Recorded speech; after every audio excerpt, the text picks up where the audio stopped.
de su patrón, del señor presidente de la República? Las posibilidades son dos a mi juicio y las voy a mencionar brevemente para empezar.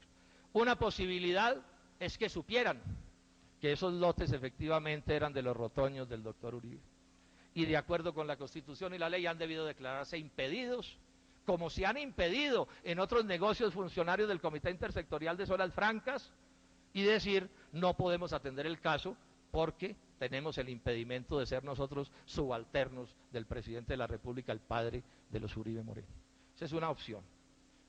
La otra opción es decir, como están diciendo que no, pues yo con franqueza les digo que no sé qué es peor. No sé qué es peor, porque si no sabían, con franqueza les digo, ministros y demás funcionarios, la irresponsabilidad y la negligencia de ustedes no tiene nombre. Y además voy a demostrar que en una lectura sana de la ley, ustedes violan la Constitución y la ley cuando no averiguaron de quién era el lote de la zona franca de Occidente, quiénes eran los que habían aportado ese lote. Senador Robledo, usted que está mirando el reloj, quedan 15 minutos de su hora. Quedan 15 minutos de mi hora, sí señor.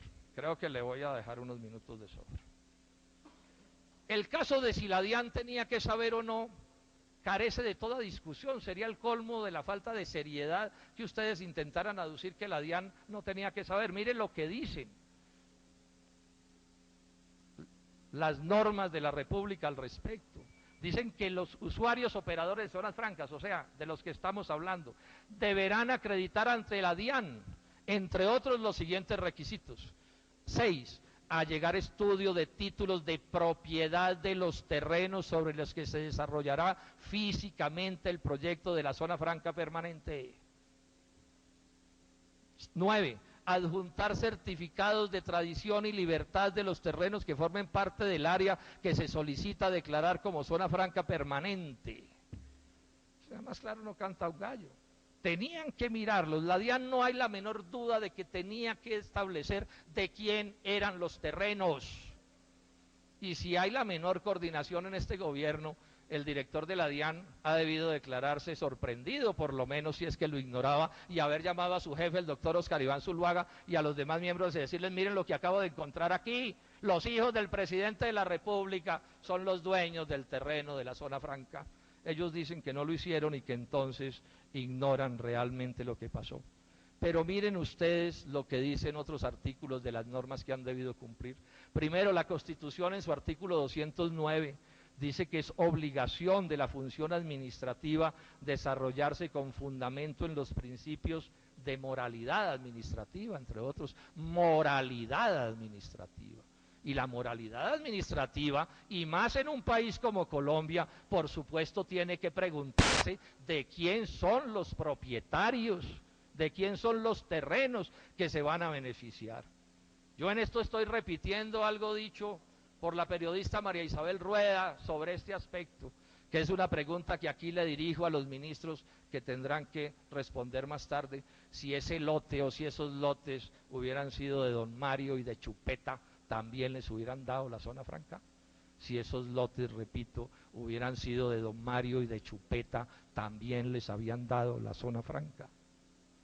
Pero dice además, en la resolución 001 del 2007, dice que el plan maestro que tiene que revisar la Comisión Intersectorial de Zonas Francas deberá contener como mínimo, subrayo ministros, la siguiente información.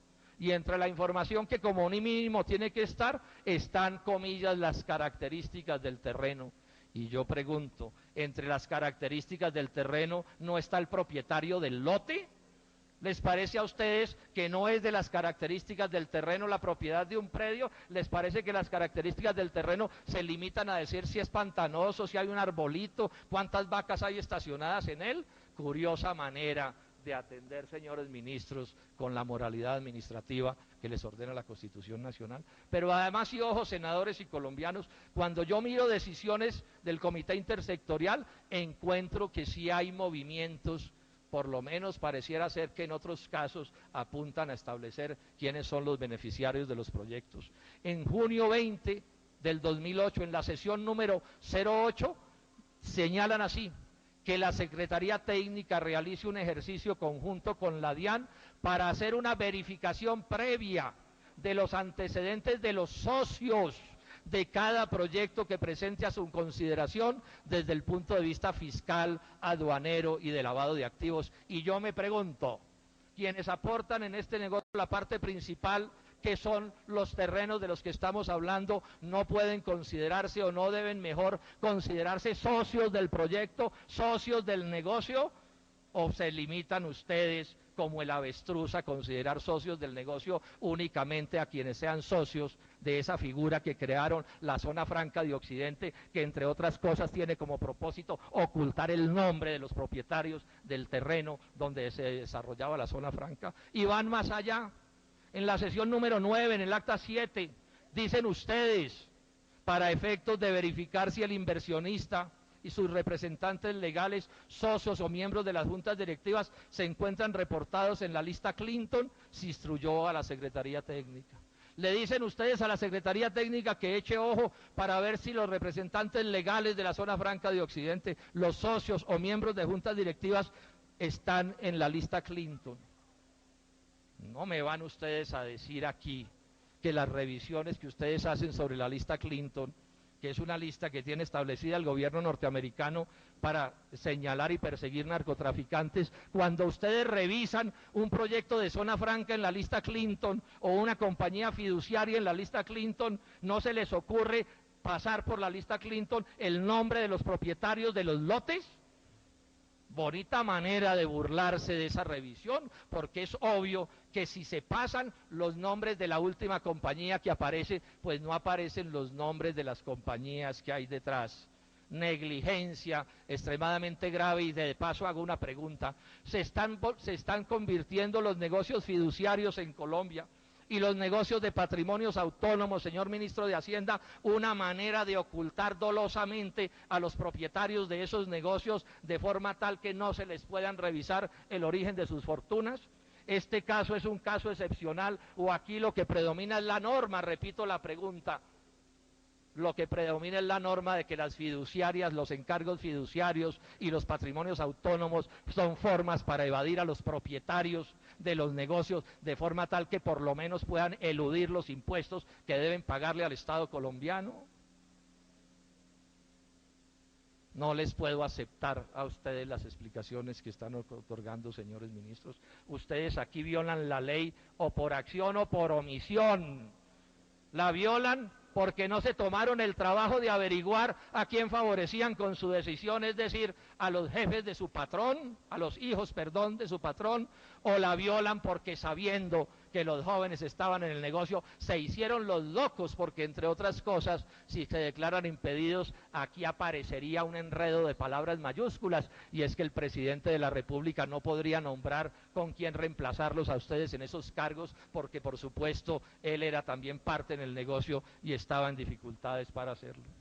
Los hijos del presidente Uribe anunciaron hoy que le van a donar a alguna institución de beneficencia toda una parte de las utilidades de este negocio.